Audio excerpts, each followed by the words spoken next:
CRUZ, just hanging out right there, enjoying the view.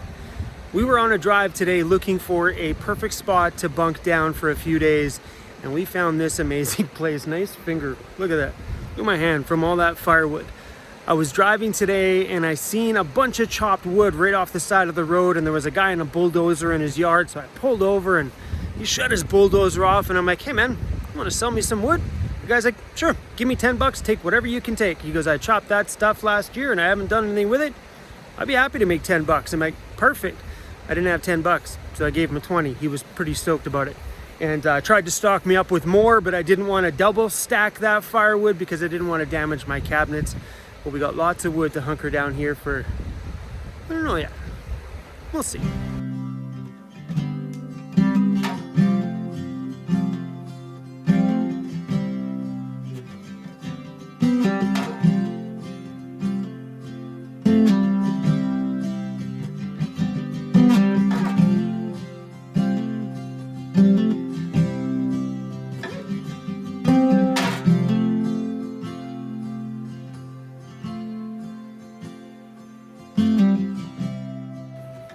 Little Walmart $1 burritos.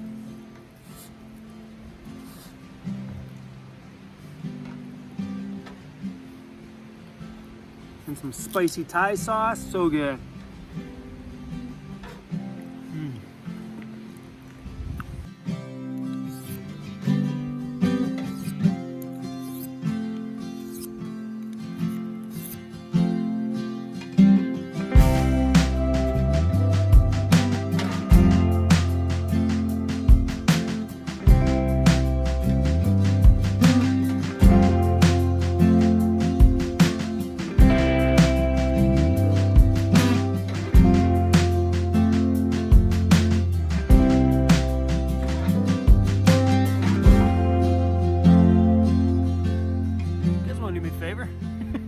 If you guys see a black bear pop out there, or maybe a big brown grizzly bear, you maybe want to let me know.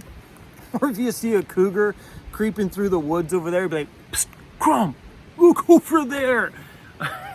I think the wind's just rustling over the top of the trees and I keep hearing something behind me. So if you see anything, please be like, oh, Crum. So today I thought we would do a Q&A video. On the last live stream that I did, there was a lot of questions that I missed, so I went through the live stream, wrote them all down, and today I thought we would just kind of cover some of those questions. And before we get this started, I want to thank Jackery for sponsoring today's video. This is the Explorer 240, my favorite battery out of the entire lineup from Jackery.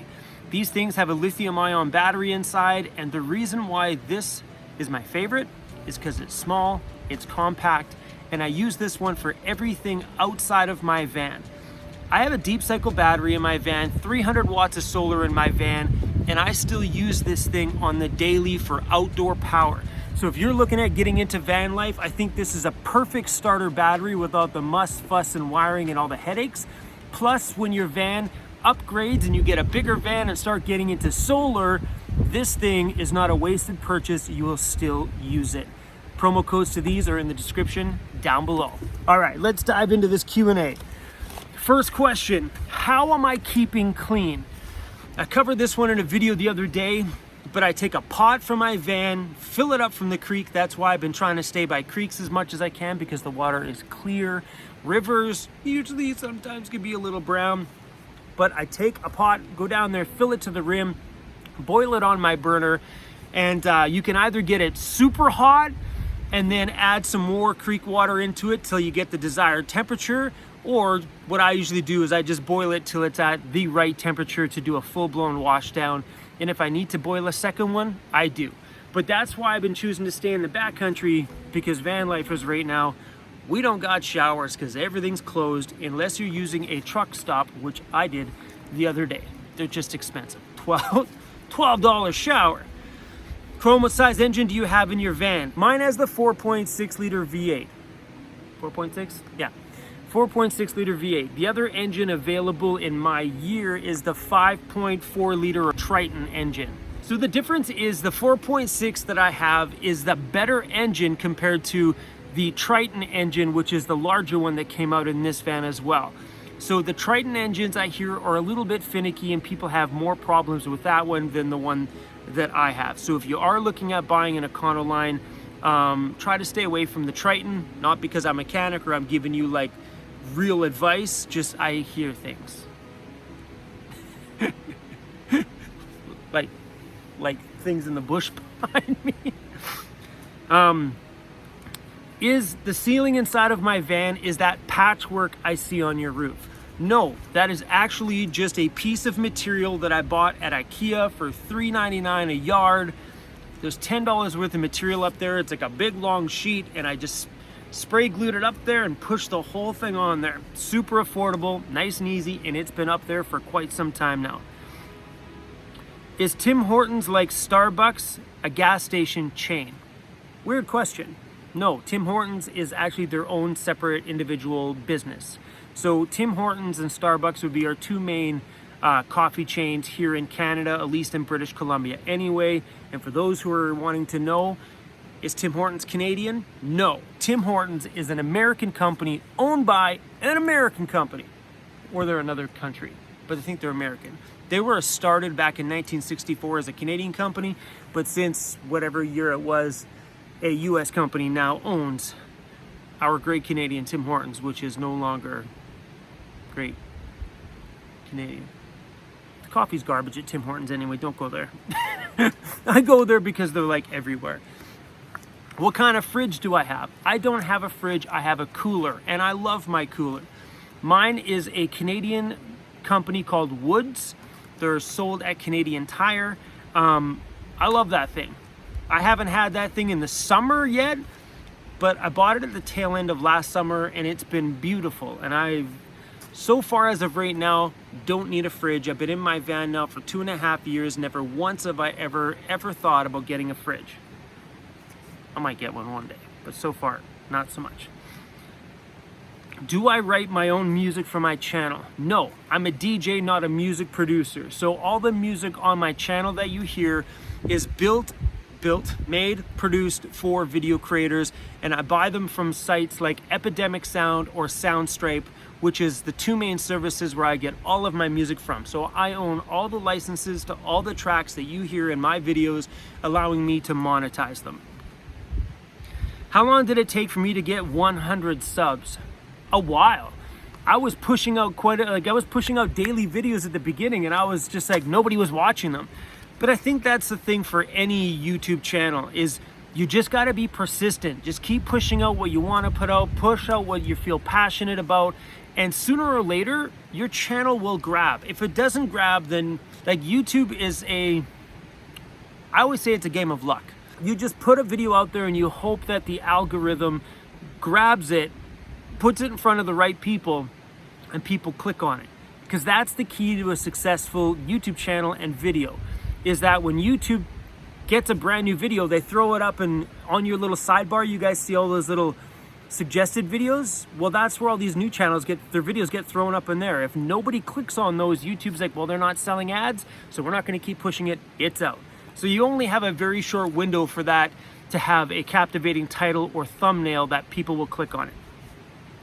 But it did take a while. Believe it or not, I had one video that grabbed, got me traction, and boom, that's the one that built my channel. That's the one that probably got all you guys here. It's called How to Build a Stealth Van in One Day. That's responsible for, I think, over 15,000 subscribers just on that video alone. Am I able to send out stickers right now? Yeah, because of all this virus stuff going on, the postal services are still working. At least they are here in Canada. So I am able to send out stickers. On that note, I'm running out of stickers. So if you are ordered a sticker pack, or you're received one from me and you realize it's maybe missing one and you've got doubles of other ones just to make up for it, that's why. I'm out of the Weirdos Unite stickers. We're out. So I'm actually going to be getting another stack of stickers done. So I'm going to do an entire Weirdo pack. It's going to have Weirdos Unite, my new Peace, Love, and Weirdos, and my new Canadian and US version. You haven't seen them both yet, I don't think. We have a Canadian and a USA version of the Weirdos Unite sticker, which I'm super stoked about. But those packs will be coming soon. I'll make that announcement when the time comes. Am I still fighting rust on my van? So there was a longer part of that question, but yeah, I am still fighting rust on my van. When it comes to having a rust, so let me explain this better. There's a lot of underlying rust under my van. So we did a lot of metal work on my van last year where we cut it out, we grinded out what we could behind it, but some of it was so far gone on the depths on the inside of my van you don't see.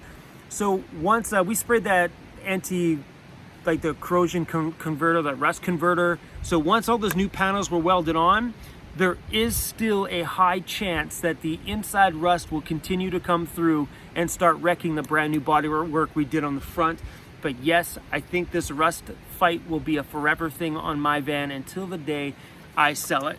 One upgrade I wish I had. I only wished for things as they were necessary and needed. An upgrade I wish I would have right now would be the 4-wheel drive conversion, but I don't, that's not on my wish list because I would never do that to this van because of the amount of rust that's on it. So right now, I guess the wish I want on my van now is maybe a ladder to get up and clean my solar, my spare tire holder on the back door, some custom front and back bumpers with the built-in winch in the front. Man, I'm just dreaming now. Anyway, you guys, hopefully you enjoyed this little bit of a Q&A. I'll maybe do one of these Q&As once a week and we'll slowly get through this 3 pages I have. Right now we made it to 3/4 of 1 page, but this video is getting a little long. Hopefully you guys are taking good care of yourself. And if you are starting van life, don't stress out. We're gonna talk forever. We're gonna touch on more of this stuff on the next Q&A. See you guys tomorrow.